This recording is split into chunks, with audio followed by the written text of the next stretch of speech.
ఆరోగ్యశ్రీలో కూడా 1600 కోట్లు బకాయిలు పెట్టి జగన్ వెళ్లిపోయాడు. వైసీపీ పాలనలో ఆసుపత్రులకు బకాయిలు చెల్లించకపోవడంతో ఆరోగ్యశ్రీ సేవలు నిలిపేస్తే ఎన్నోసార్లు ఆయా ఆసుపత్రుల యాజమాన్యాలు ధర్నాకు దిగాయి. దీంతో ఎంతో మంది పేదలకు ఆరోగ్యం అందలేదు.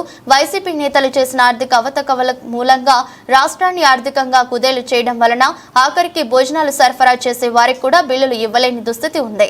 పత్రిక ఉందని గోబెల్స్ ప్రచారం, అబద్ధాలు ప్రచారం చేయడం మాని అసెంబ్లీకి వచ్చి వైసీపీ నేతలు చేసిన మేలు ఏదైనా ఉంటే చెప్పుకోవాలని తెలిపారు. రోజుల్లో చెల్లించాల్సిన పేమెంట్ని మీరు చెల్లించకపోవటం మూలంగా ఎన్నిసార్లు హాస్పిటల్స్ యాజమాన్యాలు స్ట్రైక్ ప్రకటించి లేకపోతే మన కోఆపరేషన్ విత్డ్రా చేసుకుని మేము వైద్య సేవలు అందించము, మీరు పేషెంట్స్ డబ్బులు కడితేనే మేము వైద్యం చేస్తామని చెప్పేసి ఎంతమంది పేదలు ఇబ్బంది పడ్డారో తెలుసా అని చెప్పేసి నేను జగన్మోహన్ రెడ్డి గారిని ప్రశ్నిస్తామని.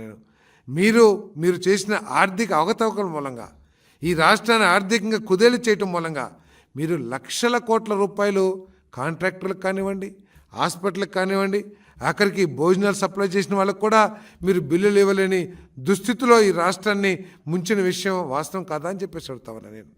రాష్ట్రాన్ని దాదాపు 11 లక్షల కోట్ల అప్పులు ఊబిలోకి దించేసి ఈరోజు పత్తితులాగా 1500 కోట్లు ఇవ్వలేదు, ఆరోగ్యశ్రీకి డబ్బులు చెల్లించలేదని చెప్పేసి ప్రచారం చేయటం ఎంతవరకు ఆలోచించేయమని చెప్పేసి నేను ఇటువంటి అబద్ధాలని మానుకోమని చెప్పేసి కూడా ఈ సందర్భంగా తెలియజేస్తామని నేను.